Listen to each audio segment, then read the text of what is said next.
All right. So we're going to go through solving these. We worked one kind of like it on Friday where we had two equations and we would solve it. We solved it algebraically. Today we're also going to do a little sketchy sketch of it to try and figure out what's going on here. But what we really have is two equations. So I have y equals x squared plus 1, and I have y equals 4x plus 1. And this is page 104 in your book. These are right there, and if you open it wide, you guys have graphs next to it. So when it comes to our sketchy sketchiness, we can do that.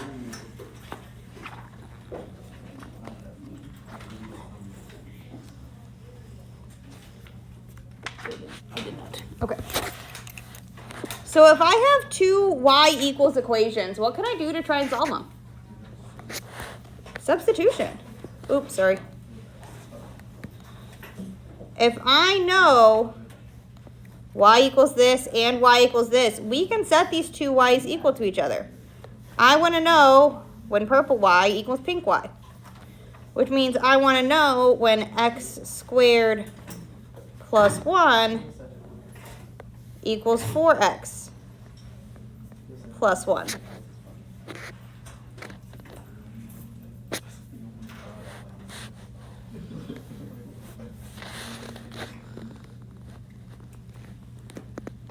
How can we solve this? More specific. Subtract 1 on both sides. Absolutely valid.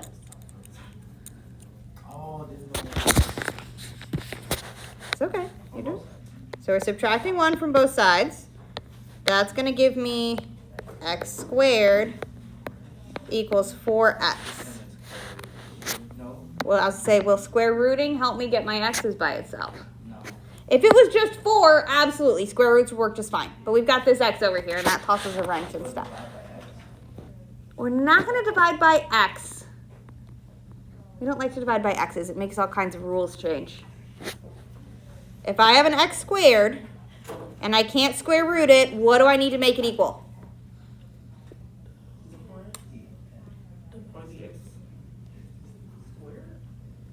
I can't square root it, so we know we can't leave it here. So if I have an x squared and I cannot solve it with square roots, what does it need to be set equal to? 0. So we're going to subtract 4x from both sides here so that I can have my x squared, blobbity, blobbity, blobbity, equals 0. So we're going to have our x squared minus 4x equals 0. We're still trying to figure out what x is. I'm trying to figure out my solutions.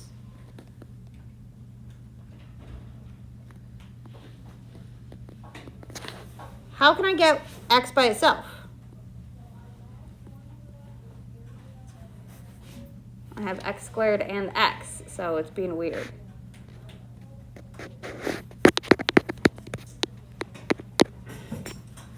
How could we solve this? Factoring, valid option. You could also do quadratic formula, but that is doing a lot. We can factor this one. How can I factor this one? What's our first thing to check for when we factor? Greatest common factor. Does this have a GCF? No. Or x. X. So we can rewrite this as x times x minus 4. So where are our two solutions? When x equals what?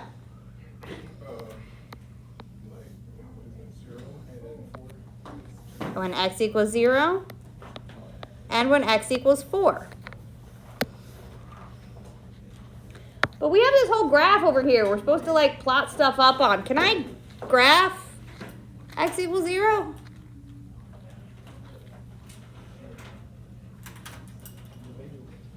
what do we need for this x equals 0 in order to figure out where it goes on this graph? A y. How could I find a y if I know an x value? Substitute it in. So I'm going to give us a little bit more space here. So when we have these systems, we're going to be getting answers that are ordered pairs, not just x equals.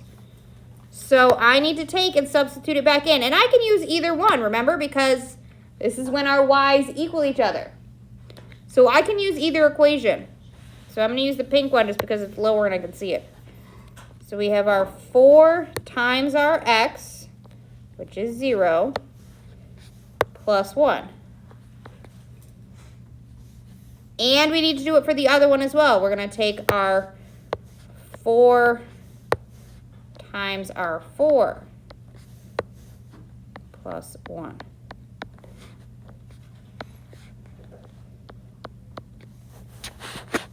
I'm going to zoom this in.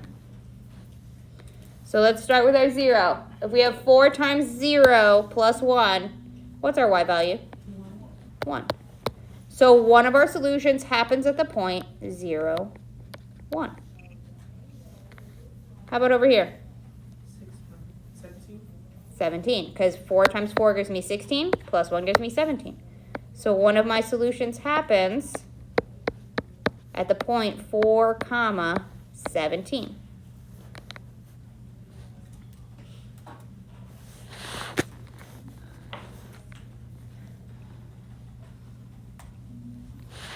So doing this is called solving it algebraically. We solved it using algebra. We mathed it hard. We also can solve these by graphing. And to do that, we're going to graph each of these equations. So 4x plus 1, that's a line. We have done those fairly recently. We start with our y-intercept at 1. And we have our slope of 4. Up 1, 2, 3, 4, over 1. Up 1, 2, 3, 4, over 1.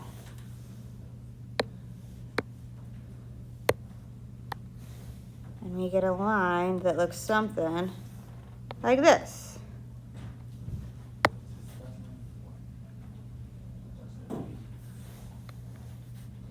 Our parabola is a little bit harder. I want us to think if we can come up with our vertex for this parabola.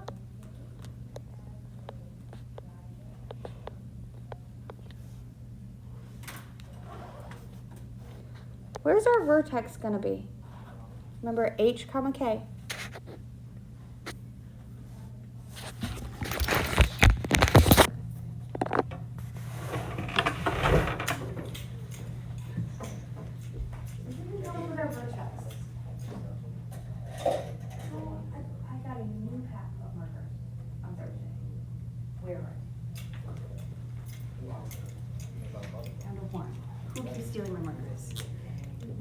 So we have our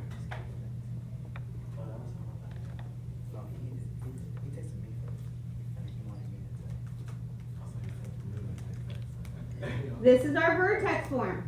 What is inside the square with my x there? A is outside. What's inside the square? How about for this one in particular? Could I not rewrite that as x minus 0 plus 1? Yeah. So what's the h? 0. What's my k? 1. So where's my vertex? I was gonna say that too, you know what? Because like the highest point in the middle is like on that the point. So 0, 1 is a point on my parabola. To get more points for my parabola, we're going to start at our vertex, and we're just going to pick some on either side. We're not going to do whole lots of tables. I'm going to say let's find a point left of my vertex. So if my vertex is at 0, let's get -1. Let's get one right of my vertex, so let's do +1. Plug them into the calculator. So we're picking x's, and we're going to plug in for y's. So we're going to use our purple equation. Where's my laser pointer? There it is. And we're going to substitute in negative 1 squared. Negative 1 squared is 1 plus 1. 2. 1 squared is 1 plus 1 is 2. So that gives me 2 more points, and we can get the kind of vibe of our parabola.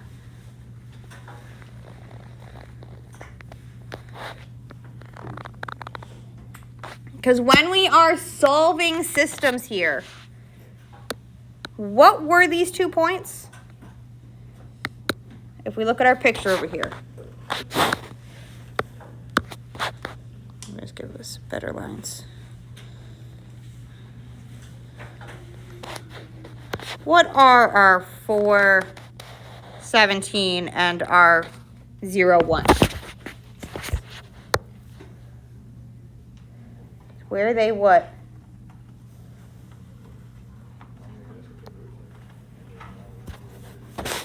What does it mean in relation to pink related to the purple? It's where they intersect. It's where they cross. So both of these points are going to be on both lines. If we could fit this one on the graph, we could have used that to make our pink line here. But they didn't. So when we're sketching out our parabolas, we're going to find our vertex, and we're going to get a couple more points, and we're going to call it good. We're not aiming for perfection. We're getting the vibe. We are going to get our answers algebraically and use this to kind of double check what we did.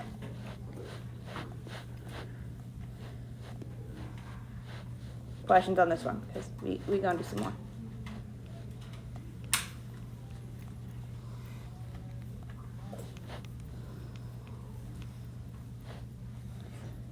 Okay. So here's our next one. This is number 2 on that page.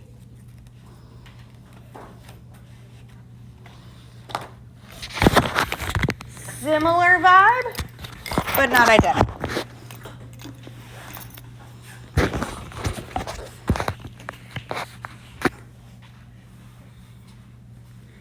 And I want to start the same way we did before by trying to solve these algebraically. And there we go. So what can I do to try and solve these?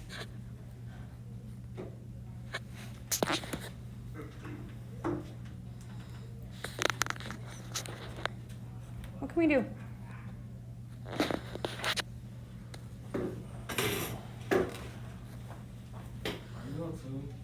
Yes. How are we going to start?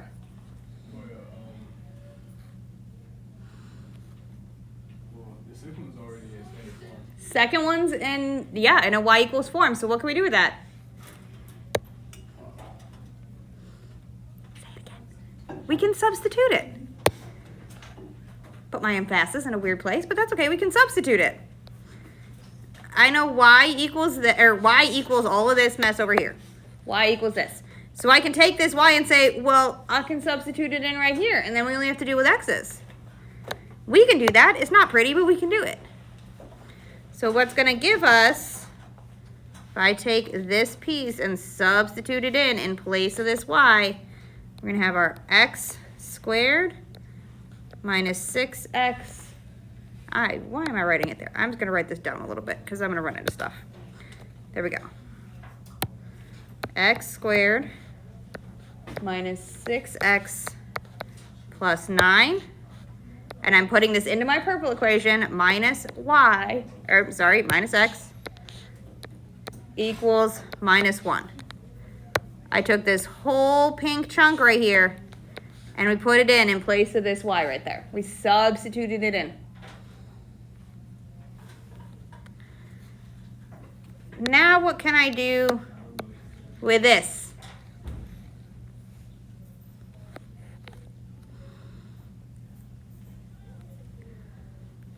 What can we do here?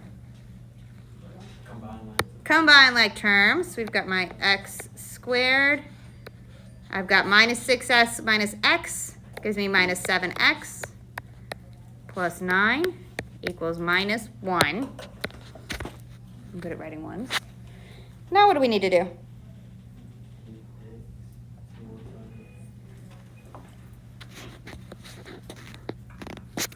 Wait for the, we already, did that.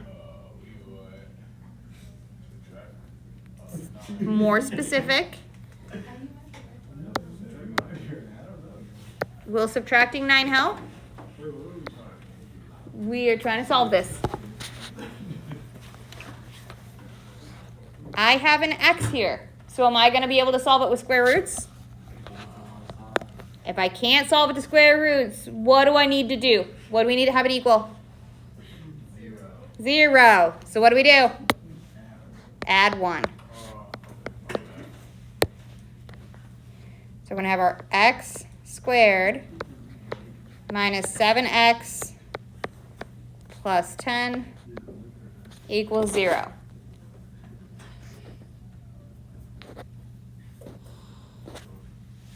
Now what?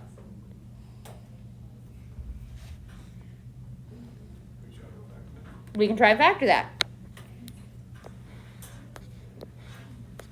A times c, 1 times 10 at the top, so that's 10, minus 7 on the bottom. We need a pair of numbers that multiplies to make 10 and adds to make negative 7. Negative 5 and negative 2. That lets us get this into factored form. These are the values that make my factors. Put it through the whole box if you need it. But we should wind up with x minus 5 and x minus 2. So what are our solutions? X equals 5 and x equals 2. Questions on this? Yeah, because we just made a whole bunch of jumps there. What's up? Yeah, so I got confused on that last Joey band. How do you get that into a box? So to do that in a box, absolutely fine. Let me box it. I'll box it over here. We take our x squared from our equation, our 10 from our equation, minus 5x minus 2x. And then you pull your factors, columns, and rows. Set each factor equal to 0. So our x minus 5 equals 0.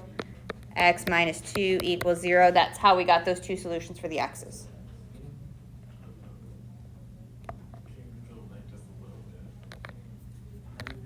What's up? You just got to be more specific. Where? I don't think he understands how to do the x. To do the x? Yeah. So that's our a times c at the top. B goes at the bottom. We good? Okay. Multiplies to make the top and adds to make the bottom. So remember, we are not just looking for my x values here. This would be something we could graph. So what do I need to do to find out my actual answers? Substitute it back in. To either one of these equations, either one is fine. It does not matter. One is probably easier to work with than the other. I'm going to go with this guy because linears are easier to work with. So I'm going to use my purple equation this time. We're going to know that y minus 5 is going to equal negative 1. So what y is going to go with my 5 here? Y equals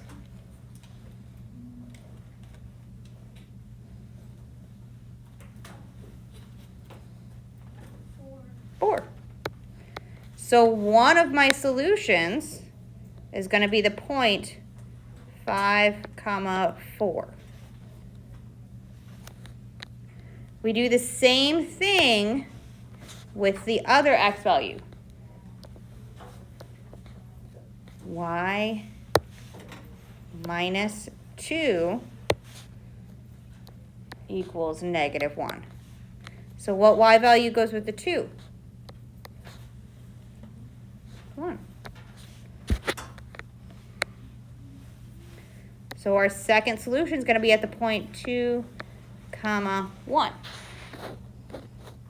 So we have our answers. The reason we're going to do this graph is it lets us see what's happening and it lets us check it to make sure we're right. So the line is easy peasy. We've got our x minus y equals -1. If you want to switch it into slope-intercept form, you can absolutely do that. Add x to either side. You can do it with your y-intercepts. We have lots of different ways we can graph this line. I'm going to put this in my slope-intercept form because I feel like that's the easiest way to do it. Add x to both sides, and we get y equals x minus 1. So my y-intercept is -1, and we have a slope of 1. So up 1 over 1.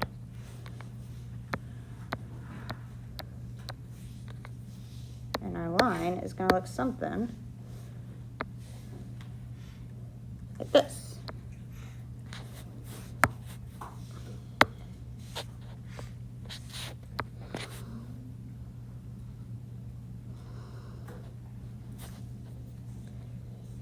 Then what we're going to do for our parabola is we're going to find our vertex. It's great practice for us to remember how to do that anyway. This guy's in standard form. So I can't just shove it in my vertex form here.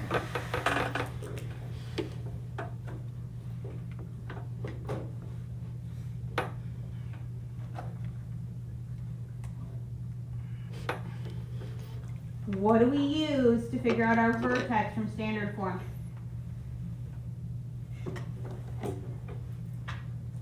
How can I find that vertex?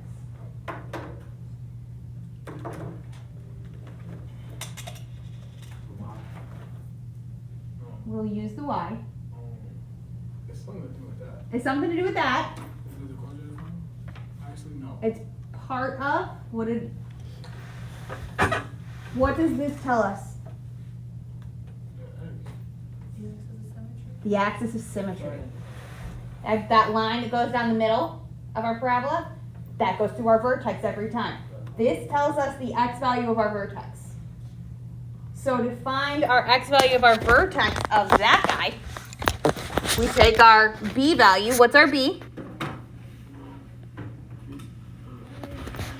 -6.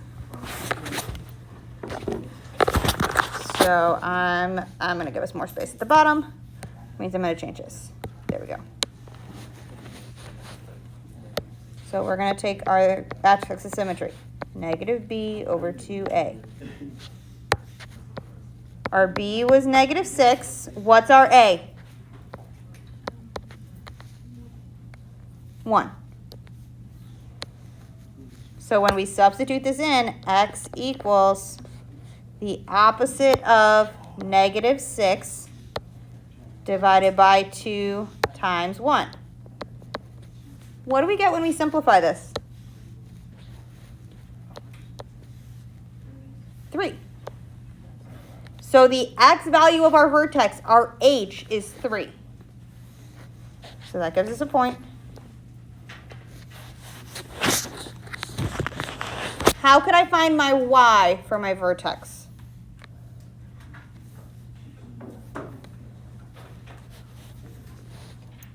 How could we find the rest of our vertex if I know the x value?